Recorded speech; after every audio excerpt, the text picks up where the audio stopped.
Question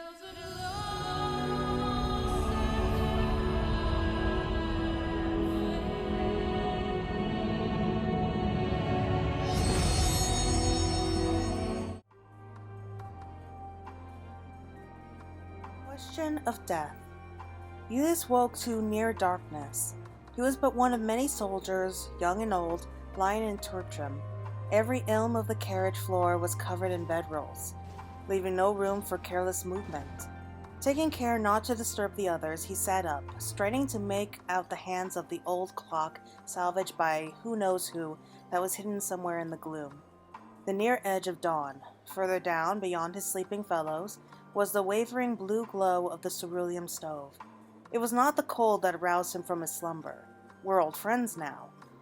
Before accepting the Ishabard contingent's proffered aid, his people had little material, and certainly no magic to warm frozen fingers and toes.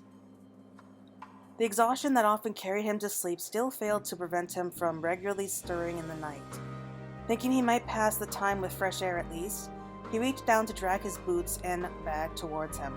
Conscious of every noise, he dressed stealthily, holding his breath when Publius rolled over next to him.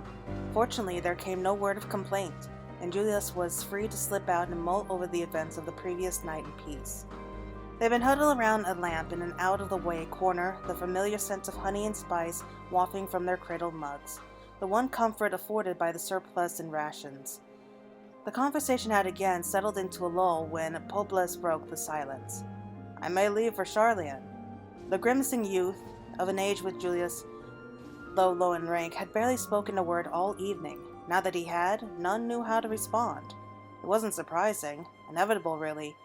Survived the Telophoroi and the final days they had, but Golemul was still in a sorry state. The Emperor was gone, the Senate disbanded, and nations were hesitant to commit to any policy concerning the erstwhile empire. There had been some hesitant steps towards forming an interim government, but neither Golemul nor its neighbors had the means to establish one immediately. The provincial leaders were waiting to see which way the winds would blow, welcoming their countrymen home, while making no moves to resurrect the empire themselves. Rumors that this or that province had poised to formally declare independence, or had as good as seceded already, ran rampant. It was only natural to give Golemul up as a lost cause. Even as some returned to rebuild, others who had been tempered had taken to other nations for treatment, petitioned to remain there. And these nations, Charlian among them, welcomed the refugees with open arms. Though Publius may be the first among present company, he would not be the last to make a new home far from the old. Publius stared into his cup as the moment dragged on. In this nation of the fallen, what was left to say? "You should speak with Alphinaud or Alizé on the morrow. They'll put you in contact with someone you can trust," Julius ventured. The ever-helpful pair was staying at Camp Broken Glass, and like as not had plenty to be doing already, but he would be remiss not to mention it. "I'll do that." With that small gesture, the atmosphere changed. Publius exhaled in relief, and the others were soon offering their own words of encouragement and vows to meet again. Though their drinks had long gone cold, their cheers gave them warmth enough. "To our brothers and our homeland." The brisk winds carried away sleep's warm haze as Julius climbed the slope that led out of the station. Beyond the shaft's angular portal, the weak morning light revealed the stark outline of his reality. The remaining spire of the once shining Palatum Novum stood alone in the city center, amongst homes reduced to steel skeletons and gray rubble. Beyond these unnatural hills loomed the Tower of Babel, grasping for the heavens. Turtrim's surroundings had been spared out-and-out obliteration, but were dead all the same. None returned to hurry to work or school, or stagger home after a night on the town. None remained to clear snow from a neighbor's path or rove helplessly in their dog's wake. The people who had given this place life a few short months ago were gone. How many even had the chance to say goodbye? Julius breathed deep of the frozen air, but though its icy pinpricks grounded him in the present, it was powerless to dispel the long nightmare. The vision endured, implacable, without regard for the dreamers. To the shrewdest of minds and the purest of hearts, fate offered no justice nor justification. Yet you would ask me why. That injury should have healed, yet it itched at him now, a scab that bled and bled, threatening to hollow him out from within. Even as he picked at it, his feet carried him forward, better to survey the surrounds for threats, and into the silent city. Unforgiving gray, destruction and loss. all silent as the grave, as if even beasts preferred not to pick through these bones of an empire so early in the morn. A flash of movement caught his eye. A scrap of old newspaper tapped in the tumble-down debris of a roadside ruin. The last will and testament of someone's breakfast table. He drew closer, mindful of the potential for further collapse. I remember this. A special edition distributed on Unity Day several years past. The celebration commemorating Galamal's founding and the heroes who had labored for the Empire was always a tremendous affair for residents of the capital, most of whom spent the day reveling. The eldest told stories of meager harvests and desperate clashes as choirs sang old marching songs. Hawkers along the avenues sold food, drinks, traditional adornments from the campi, and the latest Magitech baubles. Naught was more highly anticipated than the military parade, a show of strength and patriotism that never failed to inspire both awe and pride. Countless soldiers and Magitech units moved in time through the city, beating a steady rhythm towards the Imperial Palace, where the Emperor's family stood, assembled to receive them. They led us to greatness, we who formed the vanguard of history's grand march forward. His city was the heart of the world, through which flowed blood stronger than steel, a bond between countrymen that would remain unbroken even should their every enemy join together to oppose them. Glory be to Galamald. The unity described in this print had taken place while Julius was in the academy, and marked the last year that the ailing Solus had been in attendance. Though the lead article detailed the events and speeches of the day was in tatters, the accompanying portrait of the imperial family remained. At its center, naturally, was the stern visage of Solus Sauce Galvus. Though still dignified in his old age, the gaze which he fixed upon the reader was more melancholic than proud. Never saw the man smile once. To the emperor's right stood Titus, second of Solus's sons, along with his wife Arancina and son Nerva. Both Titus and his son had a strange look about them, not dissimilar to the younger Solus found in the history books. On his radiance's left was his grandson Varus, the only legacy of the deceased crown prince Lucius. A proud one, too. Varus was tall and broad of shoulder, and his comportment marked him a prime candidate for high legatus even then. His wife and right hand, Carossa, had passed away in her prime, and so he was flanked instead by his mother, Hypatia, though she departed to join Carossa a mere year after this portrait was taken.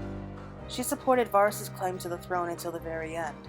And then there was the young man with a faraway look in his eyes, with an air of detachment.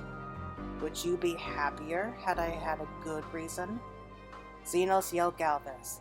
Though his anger had cooled since their encounter on the Elbeth Rim, Julius nevertheless found himself wretched back to the present with no little displeasure.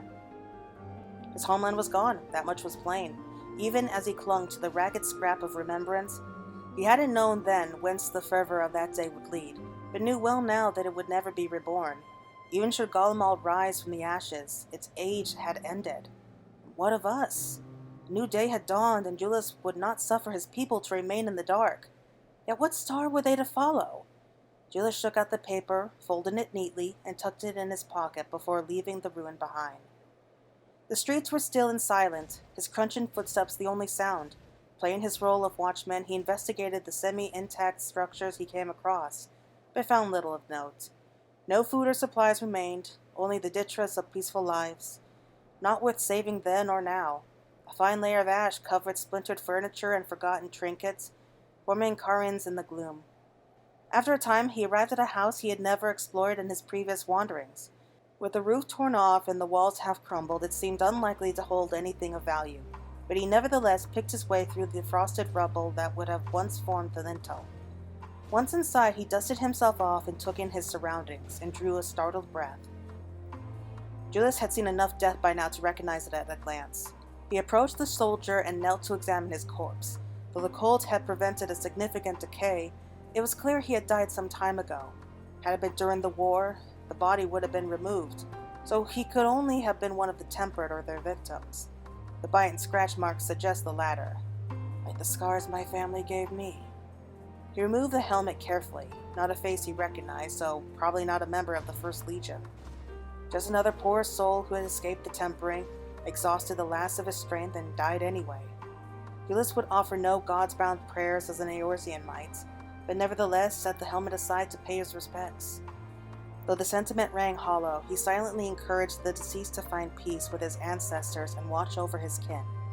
Alphino and Alize claimed that the Scions had visited the ethereal sea, where all souls returned.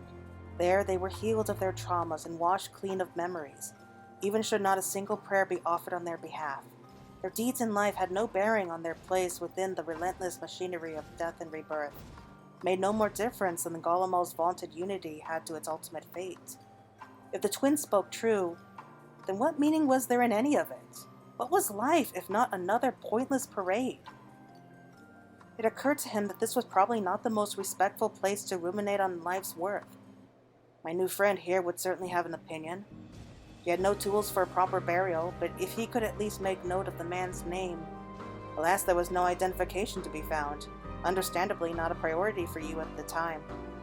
His armaments were standard issued and provided no hint either, although, what if we hear? Gently prizing open the corpse fist revealed the empty case for a Magitech armor identification key. Had it been stolen after his death? That didn't make sense. A thief wouldn't have repositioned a dead man's hand, which had been clutching the thing so desperately, as if in prayer. But if he had reason to hope that a comrade might escape, or that rescue was on the way, then maybe. You gave it away, Julius muttered, as another memory surfaced in his mind. It was the summer, of the same year of the newsprint he found earlier. A friend had insisted he read some poetry collection. In the spirit of camaraderie, Julius obliged. He had little interest in elegies, often finding them difficult to parse, but one unscrupulous passage had stayed with him. Let this be my final gift to you, in death, my love. In death, we have the power to bequeath the life we might have had, the possibilities and potential to others, to grant them what they need to go on, or so the poet said. Was your key one such gift? Would my mother, my brother, my sister, would they tell me to accept theirs? Lord Quintus, with his suicide? My comrades whom I failed? My countrymen gone without a word? Did you leave your lives and your love to me? The dead do not answer, yet the wound within ceases its bleeding for a time, if that is our truth. Then let it be our meaning. Let it be the chain which binds us through generations. Live on in me as I would have in you. And perhaps we may yet live on in others. The dead do not answer, but light shines through the broken ceiling, and Julius follows it to behold a brightened sky. His comrades at Tertrim will be waking soon. In apology and gratitude, he offers one last silent prayer to his kinsmen ere departing. Be at peace, and know that you are with me. Julius stands and forges ahead into the dawn.